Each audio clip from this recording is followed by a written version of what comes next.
Hello বন্ধুরা, অনেক দিন পরে কিন্তু আমি একটু সুন্দর করে রেডি হয়ে এক জায়গায় যাব।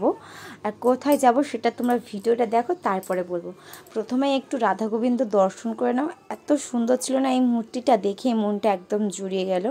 আর পিছনে ছিল কিন্তু পঞ্চনন্দ, বাবা পঞ্চনন্দ, অনেকেই চেনো অনেকেই চেনো না। আর শীতলা টিতলা অনেক ঠাকুর ছিল। তো এবার বলি আমরা কোথায় এসেছি। এটা কিন্তু ছিল বৈশাখ মাসের 12 তারিখ। আর বৈশাখ মাসের 12 তারিখে কিন্তু আমাদের এখানে গোষ্ঠ মেলা শুরু হয়ে গেছে, মানে আজকে থেকেই শুরু হবে। আর এখন দীর্ঘ কয়েকটা দিন চলবে, মানে ওই 7-8 দিন বা 10 দিন এরকম চলে। আর মেলায় স্পেশাল কিন্তু সবসময় থাকে চপ। দেখো এক হাঁড়ি পুরো ঘুগনি নিয়ে আছে। আর এখানে কিন্তু মিষ্টি দোকান, অনেকগুলোই মিষ্টি দোকান বসেছিল, অনেকগুলো চপ ঘুগনি, তারপরে ছিল পাপড়ি চাট, ফুচকা, আইসক্রিম, লস্যি, মকটেল, প্রচুর দোকান বসেছিল।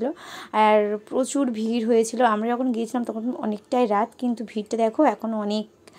আর চারিদিকে অনেক মেলা বসেছিল, অনেক দোকান বসেছিল। ছোটো থেকেই কিন্তু আমরা এই মেলাতেই আসি, আর খুব ভালো লাগে। দেখো কত, মানে এই বছরে দীর্ঘ 1 বছর কিন্তু মেলাটার মানে অনেকগুলো করে দোকান বসছে। আগে কিন্তু এত দোকান বসতো না, আগে এই 2-4টে খেলনা দোকান বসতো।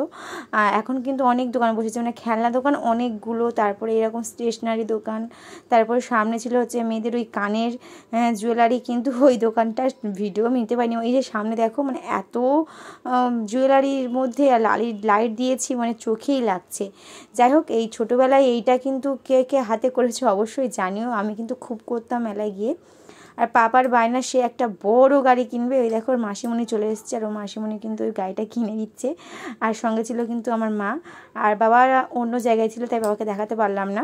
তার মধ্যে এই দেখো আর একটা ঠাকুর চলে এসছে। মানে যত রাত বাড়ে তত কিন্তু অনেক ঠাকুর আসে। পুরো ওই ঠাকুর দালানটা ভর্তি হয়ে যায় অনেক ঠাকুরে।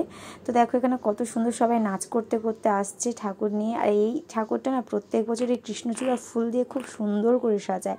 আর এখানে না ওই মুখ দিয়ে কেরোসিন তেল নিয়ে তারপরে ওই আগুনের মধ্যে দেয়, অনেক দূর পর্যন্ত সেই ফলকটা ওঠে, এটা থাকে। কিন্তু এবছর দেখলাম সেটা সেই লোকটা আসেনি। যাই হোক, এখানে কিন্তু আমরা চলে এসেছিলাম পকোড়া খেতে। তারপরে হঠাৎ বৃষ্টি এসে গেছিলো, তাই চলে এসেছিলাম বাড়িতে। দেখো এসে একদম ফ্রেশ হয়ে নিয়েছে। তো ভিডিওটা কেমন লাগলো জানো সবাইকে, টাটা।